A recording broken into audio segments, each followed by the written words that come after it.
여러분들 기출문제 궁금하셨죠? 그래서 제가 여러분들하고 약속한 대로 중개사 기출문제 7회부터 31회까지 시험을 보시는 분들이 조금이라도 도움을 받을 수 있도록, 그래서 기출문제가 제가 가지고 있는 기출문제가 7회부터인데 사실은 7회는 문제가 공개가 안 되고 복원을 한 문제들이에요. 그리고 그 당시에는 지금 현재 우리 시험 범위하고 많이 다른 문제들이 있었거든요. 예를 들어 상속세나 증여세나 부가가치세나 그다음에 또 특이한 뭐 특별법이라는 게 뭐 하나 있었어요. 그래서 그런 부분에 대해서 문제가 출제가 됐었는데 이제 그런 문제를 다 빼고 여러분들이 그때 문제하고 비슷한 문제로 해서 볼 수 있도록 제가 재구성을 한 거예요. 그래서 7회부터 13회 정도 여기까지는 문제가 완전히 그 실제 시험 문제가 아니라 약간 복원한 문제고, 그 다음에 다른 문제들로 구성이 돼가지고 여러분들이 모의고사 형태로 풀 수 있도록 이렇게 제공을 한 거니까 그거는 이해하시고 그 문제를 좀 봐주시기 바라네요. 그럼 이제 제가 이제 7회부터 이제 해설해 드릴게요. 7회 25번 문제는 25번 같은 경우는 여러분들이 지금 이제 보시면 지방세법상 취득세가 과세되는 것 그랬어요. 그럼 그 당시에 취득세가 과세된다는 이야기는 비과세하고 과세를 구분하라는 문제인데, 일단 서울특별시가 구청의 청사로, 그럼 여기 보시면 여기를 먼저 딱 체크를 하셔야 돼요. 이렇게 서울특별시가 구청의 청사로 사용하기 위해서 취득했다. 그럼 이게 제일 중요한 것은 여기서 서울특별시가 취득한 거예요. 그러면 우리 이제 문구를 잡을 때 국가 등이 취득한 것은 비과세입니다. 그랬죠? 그래서 국가가 취득한 것은 여기는 비과세 해결했죠. 자, 두 번째요. 이제 신탁이라는 지문이 나오면 신탁이라는 것은 실제로 내가 내 재산을 다른 사람에게 일단 맡긴 거라고 보셔야 돼요. 맡긴 것이기 때문에 여기서는 위탁자로부터 수탁자에게 이렇게 움직이는 거죠. 그럼 위탁자가 수탁자에게 움직인다 이 말은 내 물건을 내가 누군가에게 잠깐 보관시키고 맡겨놓은 거예요. 그러면 새로 수탁자는 자기 게 아니기 때문에 이런 경우는 세금을 낼 필요가 없던 거예요. 그래서 위탁자가 수탁자에게 넘어가도 이것도 비과세입니다. 그래요. 그다음에 세 번째는 이제 환매권 행사라는 요 행사라네요. 그럼 환매권이라는 게 뭔지 아시죠? 환매라는 것은 내가 이 물건을 누군가에게 잠깐 넘겨놨다가 다시 그걸 일정 기간 안에 되사오는 조건이에요. 그래서 환매권 행사라는 것은 넘겼다가 다시 내 앞으로 가져온 거라고 생각하시면 돼요. 그래서 환매권 행사로 매수했는데 여기서 중요한 건 이제 수용이에요. 이 수용이라는 것은 여기를 국가라고 이렇게 생각하시면 되겠죠. 그래서 국가에게 수용이 됐다가 국가로부터 내가 돌려받았으니까 이거는 개인적으로 환매 행위는 과세가 되는데 정부에게 넘겼다가 정부로부터 돌려받는 것은 이건 비과세 대상이에요. 그럼 여기도 비과세입니다. 그다음 이제 4번 같은 경우는 임시라는 단어가 나왔어요. 그래서 임시 사용 건축물인데 임시로 사용하는 것은 1년을 초과하지 않는, 여기에 중요한 거예요. 1년을 초과하지 않는 임시 사용 건축물은 비과세인데, 근데 우리 주의할 게 있었죠. 임시로 사용한 건축물도 1년이 안 돼도 가로 안에 들어있는 사치성의 재산은 제외하고, 그래서 사치성의 재산은 제외하고 비과세입니다. 이렇게 가는 거예요. 자, 5번이요. 국가에게 기부 체납. 여기서는 이제 기부 체납이라는 요 단어가 나왔는데, 기부 체납한다는 것은 원칙적으로 기부하고 체납하는 것은 요거는 비과세예요. 그런데 기부 체납을 목적으로 하더라도 무상 사용권을 받았을 때, 그럼 여기서 볼 때 요 무상 사용권을 제공을 받았네요. 받았다, 이게 중요한 거예요. 그럼 내가 정부에게 아무런 대가를 받지 아니하고 넘겼을 때는 비과세지만, 이제 대가를 받고 내 재산을 정부에게 줬기 때문에 여기는 요거는 과세합니다. 이렇게 되는 거죠. 그래서 25번 요 비과세하고 관련된 규정은 요 정도 해주시고, 자 25번은 이제 이해가 되셨을 거예요. 자 26번으로 한번 가보죠. 26번은 취득세에서 취득시기에 대한 설명으로 틀린 걸 찾아라. 그럼 취득시기라는 게 뭐냐면 소유권을 언제 내가 이전을 받았냐. 취득이니까 내 것으로, 내가 이 물건의 소유권을 내 것으로 할 수 있는 날이 언제인가. 근데 첫 번째는 이제 무상승계 취득의 경우는 등기일입니다. 그런데 가로에 보니까 상속이 나왔죠. 그럼 가로가 상속이 나오면은 상속 개시일이 되고 유증이 나오면 유증 개시일이에요. 상속과 유증은 똑같다고 보시면 돼요. 근데 상속 증여가 가로에 나왔으니까 앞에 있는 것은 앞에는 증여가 되겠죠. 그래서 증여는 등기일에 취득한 것으로 본다. 그럼 등기일이 아니라 증여 계약일로 가야 되는 거예요. 그래서 처음에 이제 계약일로 가야 되는데 등기를 하겠으니까 이거는 정답은 1번이 되겠죠. 두 번째는 이제 잔금 지급일 중에서 여기서 이제 문제 찾을 때 이렇게 찾으시면 돼요. 잔금을 지급할 때는 객관적으로 잔금이 증명이 되면, 그럼 실제로 돈을 지급했다는 게 객관적으로 증명이 되면 사실상 잔금 지급일로 가고, 만약에 객관적으로 증명이 안 된다면 계약서상 잔금 지급일로 가는 거예요.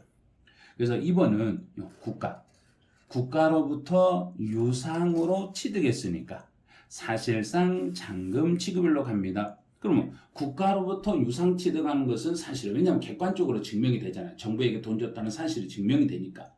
그런데 문제는 잔금 지급일 전에, 여기서 이 전에라는 이런 단어가 딱 뜨면 반드시 앞에 있는 문구하고 뒤에 문구를 서로 비교하셔야 돼요. 사실상 잔금 지급일과 등기를 비교했을 때 그 중에서도 빠른 날이니까, 사실보다 등기가 빨랐으니까 등기일이 먼저입니다. 이렇게 잡으시면 돼요. 자, 3번은 건축물을 건축 또는 개수하여 취득하는 경우에는, 그러면 이 경우는 건축했다 이 말은 거의 신축했다 이렇게 생각하세요. 건물을 새로 지었을 때는 정부에게 승인을 받은 날, 그래서 사용 승인서를 정부가 내주는 날. 그런데 사용 승인을 안 받고 내가 사용했을 때는 사실상 사용일 중에서 그 중에 빠른 날로 가면 되는 거예요. 근데 4번은 매립이나 간척으로 토지를 원시 취득했다. 그럼 토지를 원시 취득했을 때는 공사, 준공, 인가일이 되는 거죠. 근데 이제 공사, 준공, 인가일 전에, 여기서도 전에 이런 단어가 나오면 언제나 원칙적인 날짜하고 예외적인 날짜가 두 개가 비교됐을 때는 그 중에서 더 빠른 날 개념으로 잡아주시면 돼요.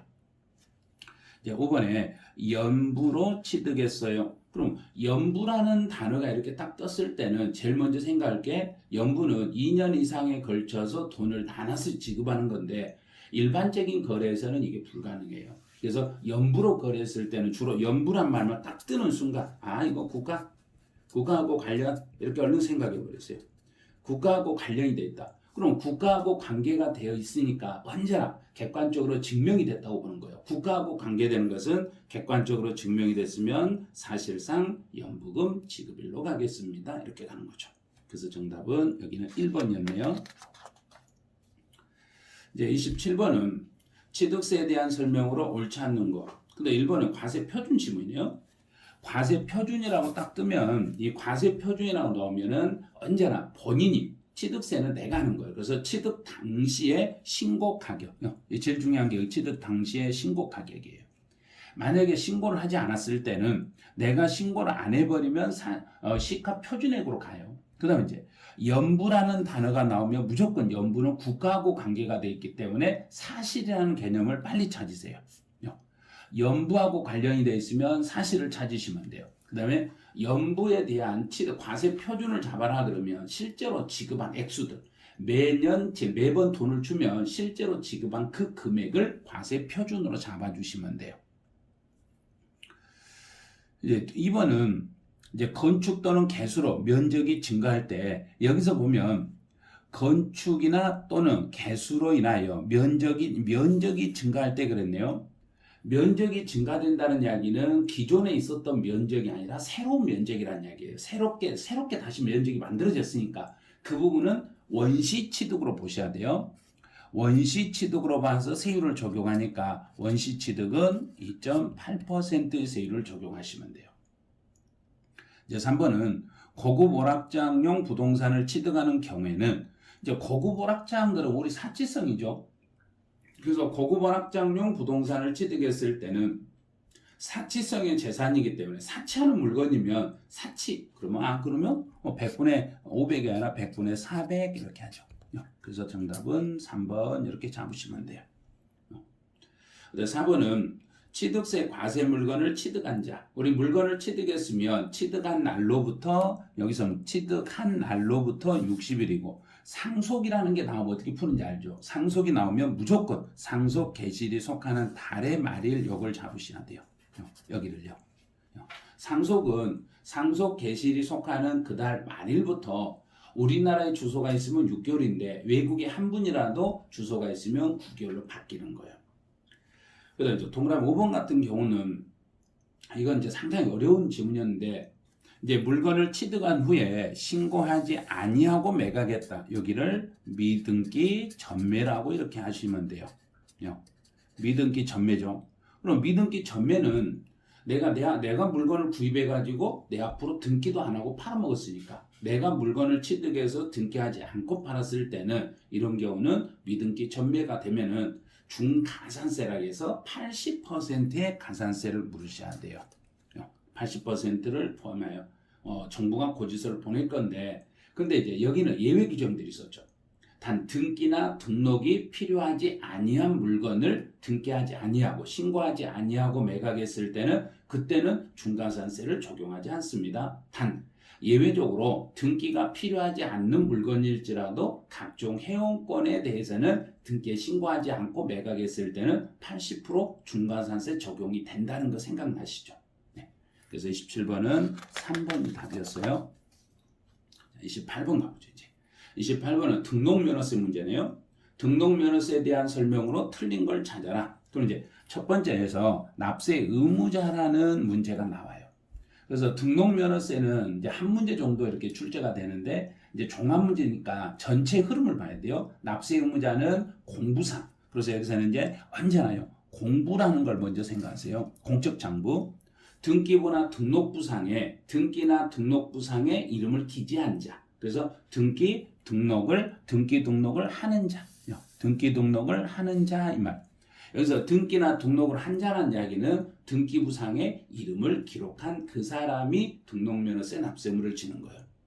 이제 두 번째 과세표준은 등록면허세 과세표준이 나오면 여기서 주의할 것은 등록 당시라는 걸 여기를 주의하셔야 돼요. 등록 당시의 가격으로 신고합니다. 등록면허세 내가 신고하는 거니까 등록 당시의 신고 가격으로 가면 돼요. 그래서 이제 등록면허세 납세지가 나오면 부동산에 대한 납세지는 그 부동산 소재지가 돼요. 그런데 그 납세지가 분명하지 아니한 경우는 그 사람의 주소지로 가는 거 아니에요. 어떠한 일이 있어도 지방세에서는 주소지라고 쓰시면 안 돼요. 그래서 납세지가 분명하지 않았을 때는 등록 관청 소재지요. 등록 관청 소재지를 납세지로 하겠습니다. 그래서 정답은 3번 이렇게 잡으시면 돼요. 이제 4번은 채권자 대위자는 이제 요 지문이 이제 2021년 올해부터 이제 개정이 됐던 지문이에요. 채권자 대위. 그럼 채권자를 대신해서 채권자 대위자는 그럼 돈 받을 사람은 채무자, 내한테 돈을 줄 사람이 등기를 안 하고 버티고 있으면 채권자가 대신 등기를 신청할 수 있는 거예요. 그래서 대신 등기에 채권자가 그 납세 의무자를 대신해서 등기를 하고 등록면허세 신고 납부도 할 수 있어요. 만약에 이 경우에 채권자 대위자는 행정안전무용으로 정하는 바에 따라서 납부 확인서를 발급받을 수 있습니다. 그러면 실제로 이제 등기를 할 때 납세자 이름으로 채권자 대위자가 대위한 사람이 대신 신고 납부를 하고 대신 내가 세금 냈다는 납부 영수증을 받아서 등기를 대신 신청할 수 있다 이런 뜻이에요. 이제 5번 같은 경우는 등록면허세 세율은 표준세율이네요. 표준세율이라는 이야기는 일정 어느 정도 범위 내에서 그 지역 사정에 따라서 가감할 수 있는 세율을 표준세율이라 하는데 이 등록면허세도 50% 범위 내에서 가감할 수 있겠습니다. 그래요. 그래서 28번은 3번 이게 정답이었어요. 이제 29번으로 한번 가보죠. 29번은 재산세 과세 대상에 해당되는 것 찾아라. 그러면 이거 뭐 문제 쉽네 이런 건 예전에는 이랬어요. 아주 예전에는 문제가 이렇게 쉬운 문제들이 많이 출제됐어요. 그래서 재산세 과세 대상물 그럼 얼른 찾아보세요. 토지, 건축물, 그다음에 선박, 항공기, 차량이나 기계는 절대 들어오면 안 된다. 차량과 기계 절대 안 돼요. 그래서 디귿, 니을, 디귿하고 니을 들어있는 거 탈락. 그럼 이제 1번하고 3번이 살아남는데 보죠. 니은, 기억 들어있죠. 기억, 니은, 미음, 비읍 해서 이렇게 답이 되는 거죠. 그래서 29번은 3번 이렇게 답을 하시면 돼요. 근데 이제 1번도 니은, 미음, 비읍도 될 수는 있어요. 그런데 기업, 토지가 빠졌기 때문에 1번을 답으로 하시면 안 되고 3번을 답으로 해주셔야 돼요. 자, 30번 가보죠. 재산세 별도합산 과세 대상인 토지는 그랬어요. 재산세에서 별도합산 대상의 토지다. 그럼 별도합산 대상의 토지는 일반 상가 건축물의 부속 토지 중에서 일정 기준 면적 범위 안에 있는 게 별도합산이고, 그 다음에 또 공장 용지 중에서 도시의 주거지역이나 상업지역에서 상업지역에 있는 공장의 용지는 일반 건축물의 부속 토지로 보기 때문에 기준까지는 별도, 기준을 초과하는 건 종합합산 과세가 되는 거예요. 그다음 또 하나 있었죠. 자동차와 관련된 토지 중에서 터미널을 제외한 나머지는 모두 별도합산 대상이었다는 거. 그걸 생각하면서 문제를 풀어주셔야 돼요. 첫 번째로 공장 용지나 전답과서 목장 용지로서 대통령 정하는 거. 이거는 일반적으로 목장이나 전답과서 농지하고 임야는 이거는 분리관세 대상이 되는 거예요. 분리관세요. 그다음 두 번째로 산림의 보호 육성에서 필요한 임야나 종중이라는 게 나와도 이것도 분리관세로 이렇게 잡으시면 돼요. 이제 3번은 염전이라는 건 소금을 생산하니까 이것도 분리관세라 이렇게 잡으시면 돼요. 소금 생산들은 무조건 분리관세 이렇게 하세요. 중간에 거 다 빼버리고 소금 생산들은 분리관세를 잡아주시면 돼요. 그다음 이제 건축물에서 허가를 받아야 될 건물인데 허가를 안 받았네. 허가를 받아야 될 건물이 있는데 허가받지 않았다. 그럼 무허가 건물의 부속 토지들은 허가받지 않는 건물은 나대지로 취급하는 거예요. 나대지로 봐가지고 이것들은 종합합산 과세 대상 이렇게 잡아요. 그 다음 5번에 이 자동차라고 나오면 반드시 이 지문에서요. 이 지문에서 터미널을 찾으셔야 돼요. 그래서 터미널을 아무리 찾아봐도 터미널 없죠. 그래서 자동차가 나오면 이렇게 얼른 잡으시면 돼요. 원칙은 별도합산 과세 대상인데 예외적으로 터미널용으로 사용하고 있는 것만 분리과세입니다. 근데 여기는 터미널이라는 멘트가 없으니까 5번 요게 별도합산 과세입니다. 이렇게 잡으셔야 돼요. 이제 31번으로 이제 가보죠. 31번은 재산세, 납세 의무자에 대한 설명으로 틀린 걸 찾아봐라 그랬어요. 그럼 첫 번째는 재산세 같은 경우는 매년 6월 1일 현재, 6월 1일 현재가 기준인데 여기 현재 실제로 소유하고 있는 자, 이 사람에게 세금을 불리는 거예요. 두 번째 이제 상속이네요. 상속이 개시된 재산에 대해서 먼저 등기가 됐는가를 찾아요. 등기가 이행되지 아니하고 등기가 안 됐으면 상속인 중에 누가 신고할 건지 신고를 찾아요. 근데 신고도 안 됐네요. 등기도 안 돼 있고 신고도 안 돼 있을 때는 그때는 주된 상속자로 가요. 상속인 각자가 아니라 여기서는 주된 상속자를 납세 의무자로 하겠습니다. 그럼 주된 상속자를 찾을 때는 또 법에서 순서가 지분이 제일 큰 사람. 먼저 지분이 제일 큰 사람을 찾았어요. 그럼 지분이 큰 사람을 찾고 지분율이 큰 자가 없으면 두 번째로 나이가 많은 사람 순으로 이렇게 찾아가시면 돼요. 그래서 정답은 2번 이게 틀렸네요. 네, 3번은 공부상에 개인 등의 명의로 등전이 돼 있는데 실제로 내 것이 아니에요. 이제 종중 건데 종중 명의로 돼야 되는데 개인 이름으로 등재가 됐을 때는 내가 신고를 해야 되는데 신고하지 않았을 때 내 이름으로 등재가 됐는데 내가 신고 안 하면 정부 입장에서는 이걸 공부상의 소유자 걸로 보기 때문에 공부상의 소유자를 납세의무자로. 그다음 4번처럼 귀속이 분명하지 아니하여 누구 건지 모르겠네요. 실제 주인이 누군지 몰랐을 때는 그 물건을 지금 사용하고 있는 이 사람에게 물리는 거예요. 그다음 5번처럼 이제 국가가 나오면 국가, 연부, 무상. 그래서 제일 중요한 게 무상이네요. 무상 사용권이 부여됐을 때는 무상으로 쓴 매수 계약자, 이 사람을 납세 의무자로 이렇게 잡으시면 되겠죠. 이제 32번 문제로 가보죠. 재산세에 대한 설명으로 틀린 걸 찾아라 그랬는데요. 재산세에서 토지가 과세 대상이 되는데, 여기서 과세 대상이 되는 토지는 토지 대장에 등재가 되어 있는 등록 대상이 되는 토지와 사실상 토지, 요 모든 토지를 이렇게 두 개를 더해서 이 토지라고 그래요. 근데 토지에 대한 재산세 과세 대상 종합합산, 별도합산, 분리과세 이렇게 세 가지로 구분할 수 있다는 거. 근데 공부상 현황과 사실상 현황이 다르면 사실에 따라서 판단하는 거 아시겠죠? 근데 재산세 납세지는 원칙은 그 사람의 주소지다. 주소지 아니죠. 지방세는 언제나 그 물건 소재지로 가겠습니다. 이렇게. 그 물건의 소재지를 납세지로. 그다음에 이제 정부는 재산세는 시장군수구청장이 매년 6월 현재 실제로 소유하고 있는 그 사람에게 정부가 세금을 계산해서 보내는 방식인 보통 징수 방식에 의해서 세금이 나옵니다. 그래서 보통 징수 방법으로 세금이 부과됩니다. 이렇게 되는 거예요. 그럼 정답은 4번 이렇게 잡으시면 돼요. 이건 그렇게 어려운 문제는 아니죠. 이제 33번으로 가봐요. 33번은 양도소득세 과세 대상으로 묶인 거 찾아라. 그럼 양도소득세는 이제 이런 거 찾을 때 토지, 건축물, 그런데 거주자가 국내 자산을 양도했다. 우리나라 물건을 양도했을 때는 부동산 임차권은 등기가 꼭 돼 있어야 돼요. 그래서 등기된 부동산 임차권이니까 여기서 디귿 들어간 거 이렇게 탈락. 먼저 탈락시켜야 돼요. 전세권, 광어권 대상이 안 되죠. 광어권 안 되니까 미음 탈락. 골프용권은 대상, 부동산을 취득할 수 있는 권리도 대상.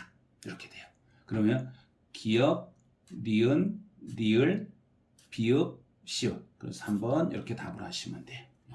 그래서 그 대상물을 찾을 때는 일단 X 되는 것만 X 긋고 나머지 모두 찾는 연습 이렇게 해주시면 될 거예요. 그래서 33번은 3번 이게 답이에요. 이제 34번은 요거는 이제 양도소득세에서 비과세하고 관련된 문제가 나왔어요. 그래서 이런 문제를 풀 때는 비과세 나왔을 때는 단서라든지 가로 항목을 꼼꼼히 보셔야 돼요. 비과세 항목 문제를 나왔을 때는 이제 단서 규정에서 달라져 버린 규정이 있거든요. 그래서 비과세 요건을 모두 충족했어요. 모두 묶인 걸 찾아라 했으니까 파산 선고 처분으로 발생하는 건 비과세.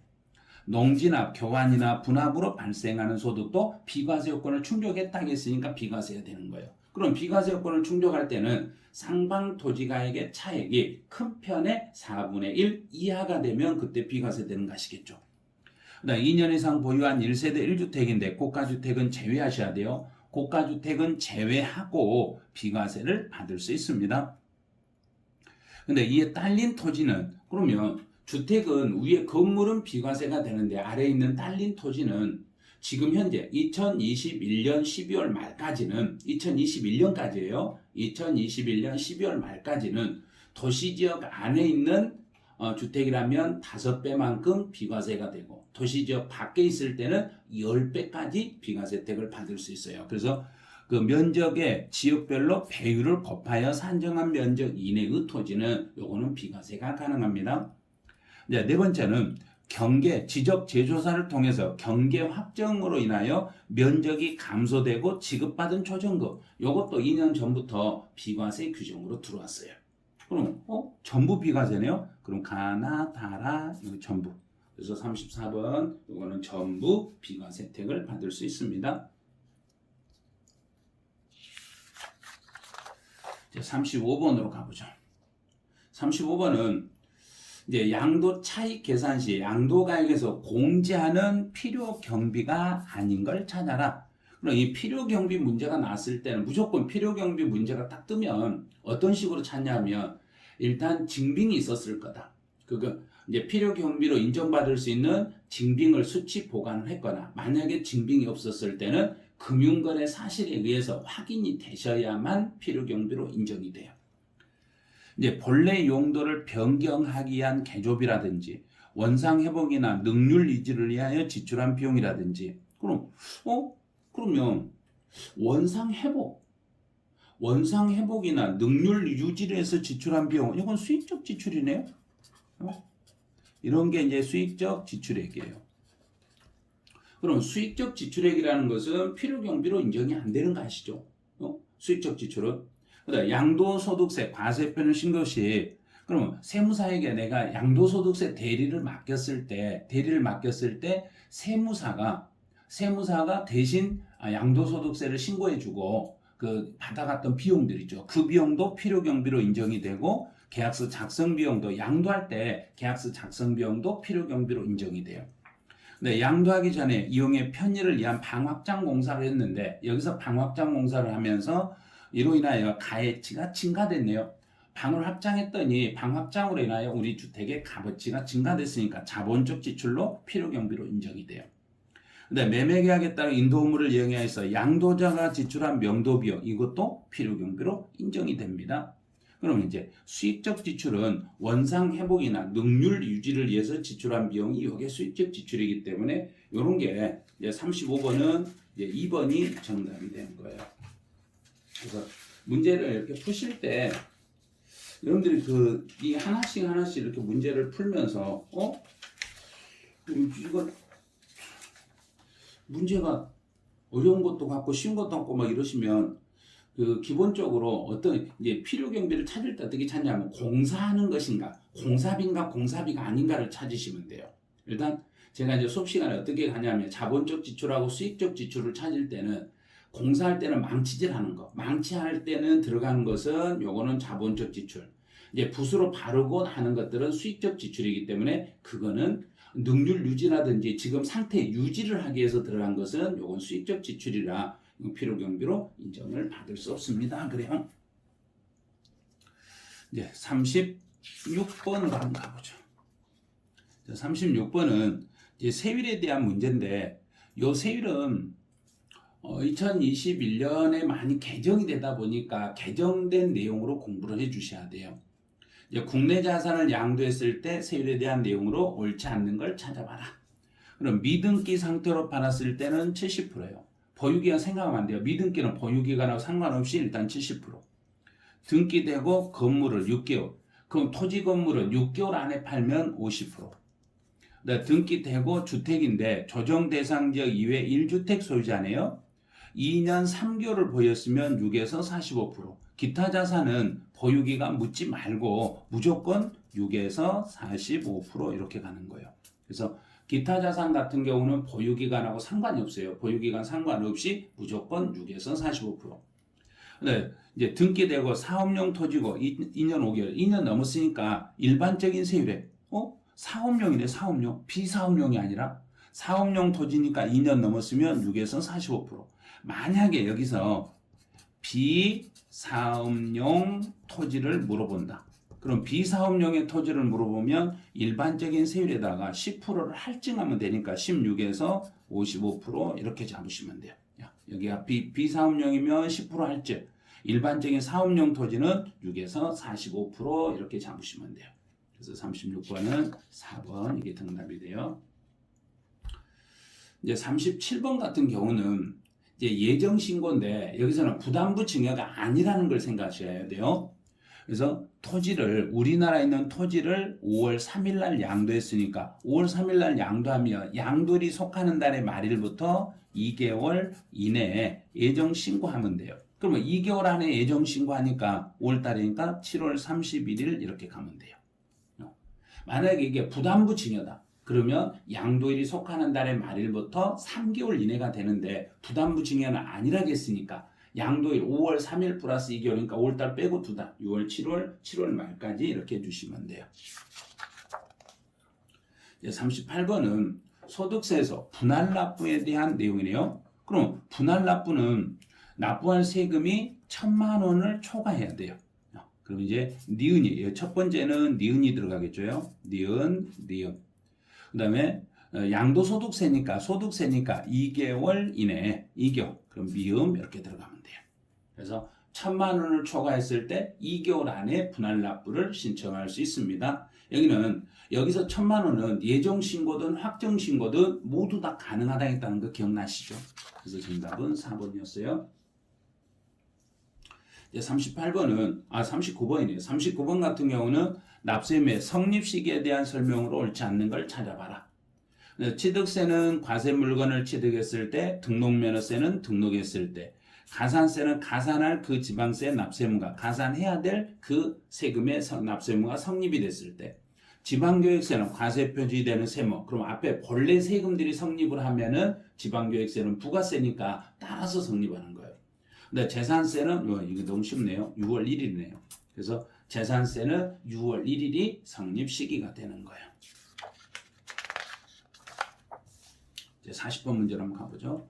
40번 문제에서는 이제 징수 절차에 따른 납세 의무자가 과세표준과 세액을 신고함으로써 확정되는 지방세를 찾아라. 그럼 지방세만을 찾아라 그랬으니까 종합부동산세, 양도소득세는 탈락. 그 다음에 신고 납부인 지방세니까 재산세는 보통잉수, 재산세에 부과되는 지방교육세도 보통잉수. 그러면 신고 납부는 취득세 요거 하나예요. 이런 식으로. 이렇게 해서 이제 7회 문제를 이제 복원된 문제라든지 또 유사 문제로 제가 재구성을 해가지고 7회 문제는 여러분들이 예상 문제인 것처럼 해서 모의고사 형태로 한번 풀어볼 수 있도록 이렇게 제공해 드린 거예요. 그래서 문제를 보니까 이 정도면 지금 현재 수준의 문제나 그때 나왔던 문제나 그러면 7회면 지금부터 엄청 오래전 이야기예요. 그때는 2년에 한 번씩 시험 볼 때거든요. 예전에는 2년에 한 번씩 시험을 봤는데 지금은 1년에 한 번 시험 보잖아요. 그래서 7회 때는 또 한자로 시험에 나왔어요. 한글로 나오는 게 아니라 전부 다 용어들이 한자로 해가지고 문제가 출제가 되다 보니까 너무 힘들게 보였던 거예요.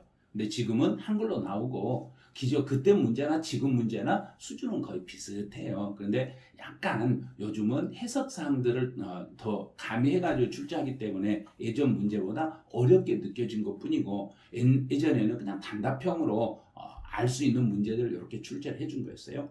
그래서 이 7회 문제 한번 여러분들이 직접 한번 이렇게 풀어보시고 해설을 들으시면 지금 수준하고 똑같으니까 걱정할 거 없겠구나 하고 여러분들이 느끼실 거예요. 자, 그러면 7회 모의고사 해설 여기서 마치고 여러분들 이제 저희 이제 송원세법 튜브에서 기출 문제를 계속 7회부터 31회까지 계속 여러분들한테 업데이트 해드릴 건데 여러분들 이 방송이 좋았다. 그러면 좋아요도 또 구독도 눌러가지고 이제 8회 또 뜨면 구독을 눌러주시면 바로 영상이 뜰 거예요. 또 8회 또 뜨면 그때 한번 보시고 또 계속적으로 여러분들 많은 관심 가져주시고 또 송원세법에 많은 댓글도 달아주시고 여러분들이 궁금한 사항이라든지 세법하고 관련된 질의가 있으면 언제든지 글 남기시면 제가 성의껏 답변해 드리겠으니까 여러분들 많이 송원세법 유튜브